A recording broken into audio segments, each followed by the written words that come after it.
20 नवंबर 1944 Philippine सागर के नीचे imperial जापानी नौसेना का I-47 सबमरीन गहरे पानी से गुजरता है। ये एक खतरनाक मिशन पर है और अपने साथ 4 गुप्त हथियार ले जा रहा है।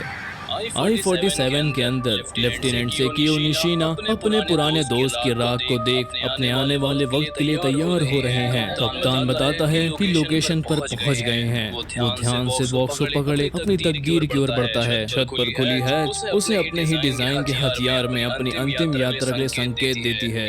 एक हथियार जो जंग का रुख बदलने का वादा करता है। निशिना अंदर चढ़ता है और कॉकपिट में अपनी जगह लेता है। हर डिज़ाइन 24 घंटों की मेहनत दिखाता है। ये मशीन जो उसे एक तरफ मिशन पर ले जाएगी उसकी खुद की बनाई है। यह है काइटन मानव युक्त टॉर्पीडो। काइटन एक गुप्त मिशन पर है, पानी के नीचे छुपे हथियारों को जानने के लिए। यूथिली एटल के पास खड़ी अमेरिकी सेना के जहाज को डुबाएगा। निशिना अपने दोस्त के कलश को नीचे रखकर हर डायल, वेल्व और लीवर को जांचता है। वो अपने काम पर मोहित हो जाता है। हमने एक खूबसूरत चीज बनाई है। वो फोन उठाता है और सबमरीन के कप्तान से बात करता है, जो उन्हें बताता है कि टारगेट सीधे 4.5 मील दूर खड़ा है। टारगेट सामने 4.5 मील दूर। काफी सम्मान हुआ।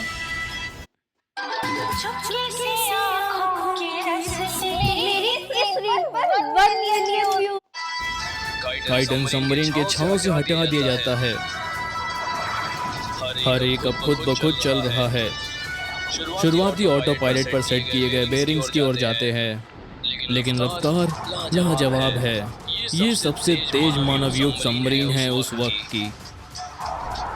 हर काइटन का रूट थोड़ा अलग होता है। वो टारगेट से लगभग आधा मील दूर रहते हैं और फिर अपने पेरिस्कोप के जरिए आखिरी बेरिंग लेते हैं। निशिना पेरिस्कोप से कई टारगेट्स को देखता है। उसके सामने एक खूबसूरत नज़ारा है। वो कई अमेरिकी जहाज देख सकता है। वो खुले शिकार हैं। वो सबसे बड़े पर अपना निशाना लगाना शुरू करता है। सम्मान और शानदार जीत के नाम पर अपने लक्ष्य की तरफ जाते हुए एक काइटन रेत के ढेर से भिड़ जाता है। एक भयानक विस्फोट होता है और अमेरिकियों को भनक है कि कुछ हो रहा है। अमेरिकी नाविक जहाज के कोनों में भागते हैं और दूर से देखते हैं, लेकिन कुछ भी नहीं दिखता। अपने काइटन में निशिना ध्यान से हल्के पानी से गुजरता है जिससे वो फंस न जाए। अपने पेरिस्कोप को नीचे करता है ताकि वो देखा न जाए। बिना देखे चलता हुआ एक और काइटन पर हमला, इस बार डेप्थ चार्जेस से। अमेरिकी बैटल स्टेशन की तरफ भागे पर फिर भी कुछ ना देख सके। निशिना अपना पेरिस्कोप बढ़ाता है, फिर से टारगेट देखता है और निशाना साधता है। उसे नजर आता है USS मिसिसिनेवा, एक विशाल ऑयलर। वो उसकी तरफ मुड़ता है, सेंटर पर निशाना लगाते हुए। दूर एक तीसरा काइटन टॉर्पीडो के जाल में फंस जाता है। उसके लड़खड़ाते इंजन का धुआं दुश्मनों को सचेत करता है। अमेरिकी सेना नेट में उलझा काइटन का पेरिस्कोप देख लेते हैं। वो गोलियां बरसाते हैं, छोटी सबमरीन के टुकड़े करते हुए। निशिना उम्मीद में है वो उसे ना देखें। वो इतना पास है, उसे महसूस हो रहा है। सबमरीन की रफ्तार बढ़ जाती है और तेज पानी में दौड़ता हुआ टारगेट नजदीक आ रहा है। वो अपनी आखिरी सांस लेने की सोचता है और एक आखिरी बार अपने दोस्त को देखता है और उसकी जिंदगी आंखों के सामने आ जाती है। जून 1942 इनसे निशिना को भारी इंफॉर्मेशन मिली थी सीनियर ऑफिसर से। मिडवे की कड़ी लड़ाई बराबरी में नहीं थी जैसे जापानी न्यूज़ में दिखाई गई, बल्कि ये जापान के लिए एक दर्दनाक हादसा था। इस बैटल ने जापान के 6 में से 4 अच्छे कैरियर खत्म कर दिए। उतना ही दुखद ये था कि जापानी नौसेना के अच्छे पायलट युद्ध में खो गए। जो भी लाभ जापान को 7 महीने पहले युद्ध के शुरुआत से मिला था, अब वो खो गया था। और भी खतरनाक ये था कि अमेरिकी शक्तियां हर एक महीने और बढ़ती रही। भविष्य सूना लग रहा था और जापान के लिए एक निर्णायक जीत लगभग नामुमकिन थी। नाजुक समय मायूस तरीकों को जन्म देता है।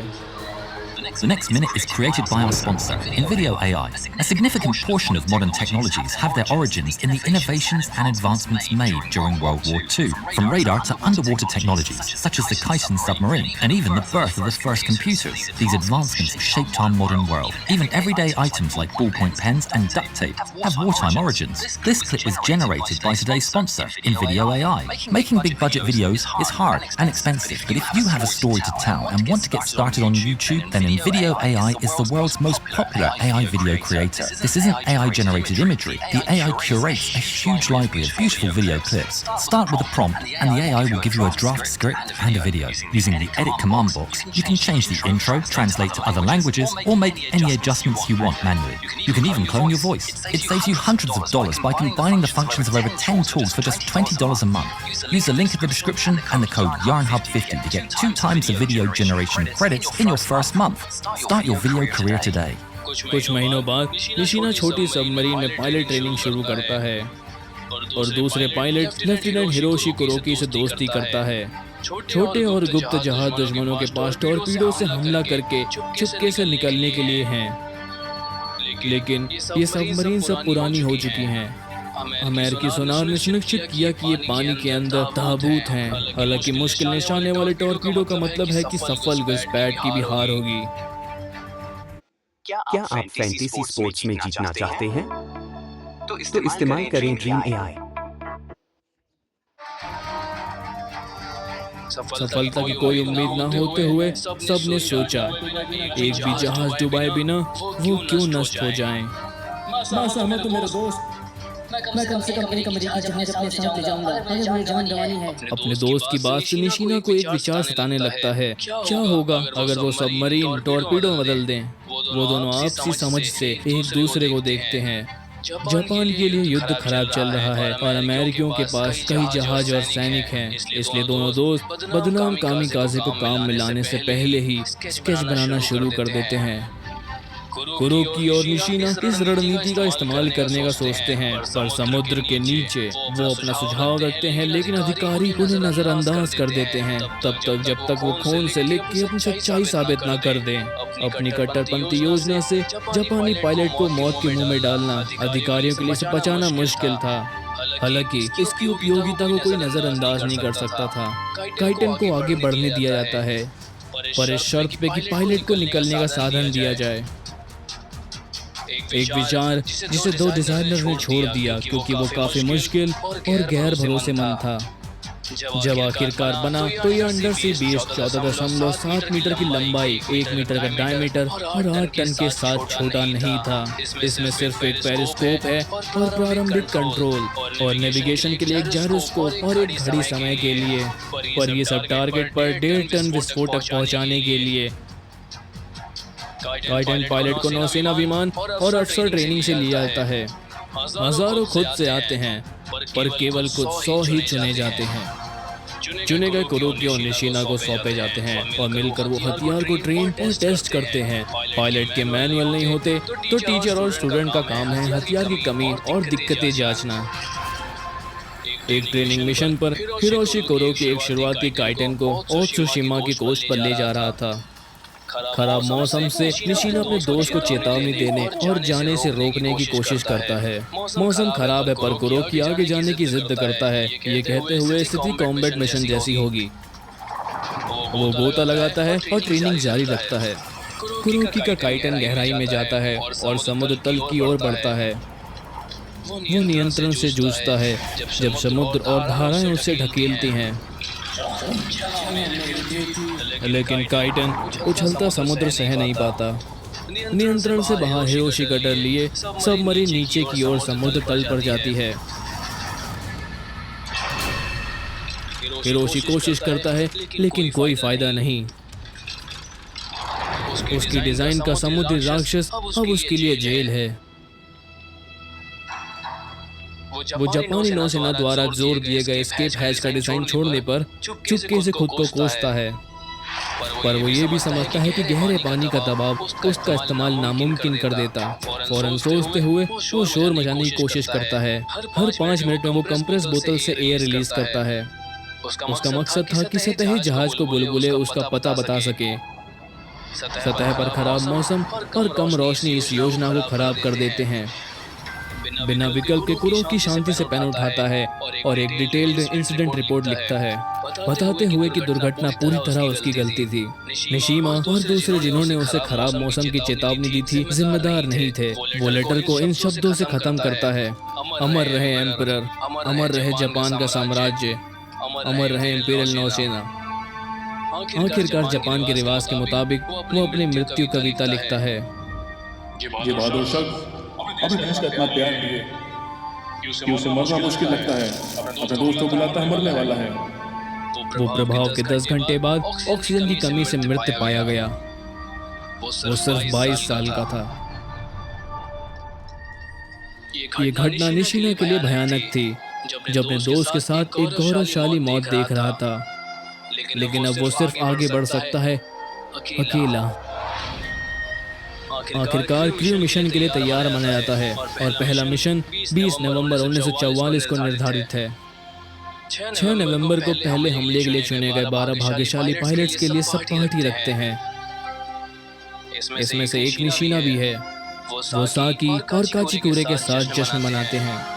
समारोह के अंत में उन्हें तलवार दी जाती है और कुछ भाषण देते हैं।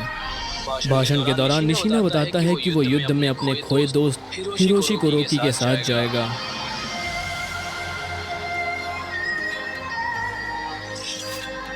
वो उसकी राख को काइटन नंबर 1 में ले जाएगा और दुश्मन जहाज पर एक साथ हमला करने का वादा निभाएगा।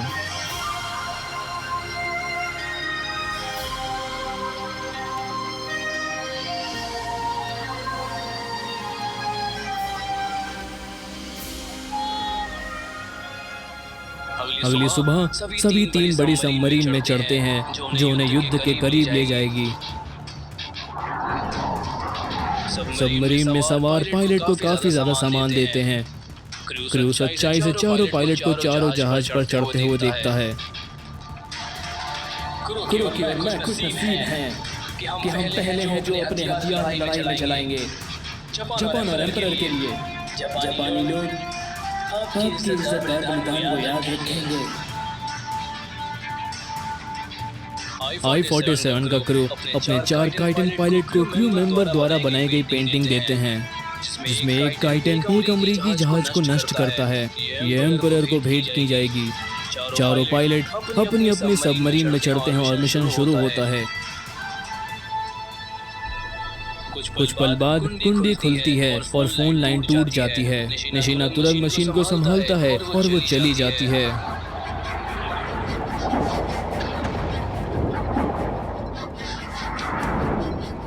निशिना पानी के अंदर विस्फोट सुनता है और जानता है कि उसके दोस्त मुश्किल में हैं। वो सतह पर उड़ता है और आगे बढ़ता है। जो उसे नहीं पता वो इकलौता काइटन बचा है। इस दिन जापान की जीत की आखिरी उम्मीद थी। अमेरिकी ध्यान से पेरिस्कोप की तलाश कर रहे हैं, लेकिन निशिना पहले ही जांच के करीब जा रहा है। अपना पेरिस्कोप नीचे किए। वो अब पूरी रफ्तार से 30 नॉट या 34 मील प्रति घंटे पर है, लेकिन वो इंजन की आवाज़ नहीं सुन पाता और पानी का तेज बहाव और आवाज़ दूर हो जाती है। जैसे ही वो इसे भाग्य मानता है, हमने कर दिखाया मेरे दोस्त। निशिना अपनी आंखें बंद करता है।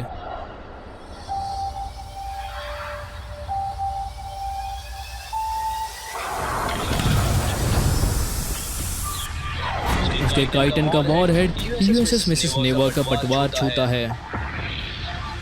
प्रभाव का झटका विस्फोट चार्ज बढ़ाता है। एक बड़ा विस्फोट विशाल ऑयलर के 2 टुकड़े कर देता है। इसके टैंक खोलते हुए विशाल आग भड़काता है जो एंकरेज को रोशन कर देती है। दूसरे विस्फोट जहाज हिला देते हैं जब इसके कई गैस टैंक सुनहरे आग के गोले बन जाते हैं। जहाज नियंत्रण से बाहर डूब जाता है 63 लोगों की जान लेते हुए। दूर काइटन के विस्फोट देखते हुए सबमरीन क्रू मान लेता है कि चारों सफल हुए और वास्तविकता से ज्यादा 2 सफलता दर रिपोर्ट करते हैं।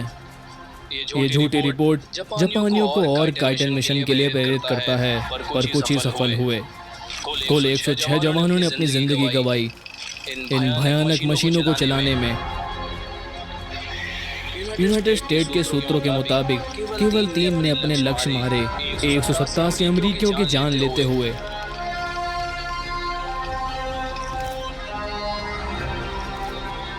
जो पायलट्स अपनी मातृभूमि पर सब कुछ कुर्बान करने के लिए आगे आए, उन्हें काइटन मेमोरियल म्यूजियम में याद किया जाता है, जो ओत्सुशिमा आइलैंड की इमारतों में स्थित है, जहां उन्होंने अपने आखिरी मिशन की ट्रेनिंग की थी।